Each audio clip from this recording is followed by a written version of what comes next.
செய்தி. அமைச்சர் பொன்முடி விடுதலை ரத்து செய்யப்பட்டிருப்பதாக சென்னை உயர்நீதிமன்றம் தீர்ப்பு வழங்கியிருக்கிறது. தண்டனை விவரங்களை அறிவிப்பதற்காக வழக்கின் விசாரணை டிசம்பர் 21 காலை 10:30 மணிக்கு தள்ளி வைக்கப்பட்டிருக்கிறது. விவரங்களை செய்தியாளர் சுரேஷ் வழங்க கேட்கலாம். சுரேஷ் வணக்கம். அமைச்சர் பொன்முடி விடுதலை ரத்து செய்யப்பட்டு சென்னை உயர்நீதிமன்றம் தீர்ப்பு வழங்கியிருக்கிறது. இது பற்றிய மேலும் விவரங்கள் என்ன?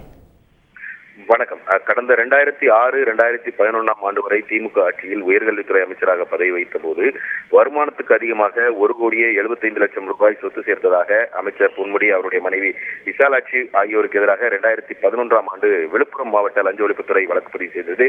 இந்த வழக்கை விசாரித்த விழுப்புரம் சிறப்பு நீதிமன்றம் பொன்முடி மற்றும் அவருடைய மனைவி உள்ளிட்டோரை விடுதலை செய்து 2016 ஆண்டு தீர்ப்பளித்திருந்தது.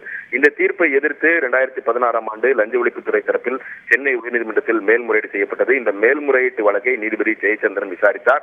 அந்த விசாரணையின் போது லஞ்ச ஒழிப்புத்துறை தரப்பில் முன்வைக்கப்பட்ட வாதங்கள் என்னவென்றால், இந்த வழக்கில் வருமான வரி கணக்குகள், சொத்து விவரங்கள், வங்கி கணக்கு விவரங்கள் உட்பட 39 சாட்சிகளிடம் லஞ்ச ஒழிப்புத்துறை மேற்கொண்ட புலன் விசாரணையின் ஆதாரங்களை லஞ்ச ஒழிப்புத்துறை தரப்பில் சுட்டிக்காட்டி வாதிடப்பட்டது. அதேபோல பொன்முடி தரப்பில் ஆஜரான வழக்கறிஞர் மனைவியுடைய வருமானத்தை பொன்முடியினுடைய வருமானமாக லஞ்ச ஒழிப்புத்துறையினர் கணக்கிட்டிருக்கிறார்கள்.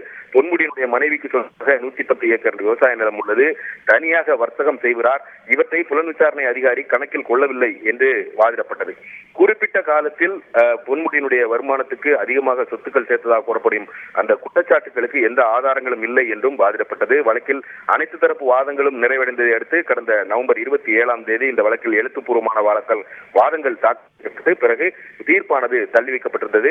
இன்றைக்கு இந்த வழக்கில் நீதிபதி ஜெயச்சந்திரன் தீர்ப்பளித்திருக்கிறார். இந்த தீர்ப்பில் கீழமை நீதிமன்றம், அதாவது விழுப்புரம் சிறப்பு நீதிமன்றம் தன் முன் வைக்கப்பட்ட அந்த ஆதாரங்களை முறையாக பரிசீலிக்காமல் இந்த வழக்கில் இருந்து இவர்களை விடுதலை செய்து தீர்ப்பளித்திருக்கிறது. இந்த விடுதலை செய்து பிறப்பித்த இந்த தீர்ப்பு ரத்து செய்யப்படுகிறது என்று நீதிபதி ஜெயச்சந்திரன் தீர்ப்பளித்திருக்கிறார். அதே சமயம் இந்த வழக்கில் தண்டனை விவரங்களை அறிவிப்பதற்காக டிசம்பர் 21 பொன்முடி மற்றும் அவருடைய மனைவி ஆஜராகும்படி நீதிபதி ஜெயச்சந்திரன் உத்தரவிட்டிருக்கிறார். லஞ்ச ஒழிப்புத்துறையினுடைய மேல்முறையீட்டு வழக்கை ஏற்றுக்கொண்டு இந்த விடுதலையை ரத்து செய்து நீதிமன்றம் தீர்ப்பளித்திருக்கிறது. இவர்கள் 64.90% அளவிற்கு வருமானத்திற்கு அதிகமாக சொத்து சேர்த்துள்ளது நிரூபணமாகியிருப்பதாக நீதிபதி தன்னுடைய தீர்ப்பில் சுட்டிக்காட்டியிருக்கிறார். விரிவான தகவல்களுக்கு நன்றி சுரேஷ்.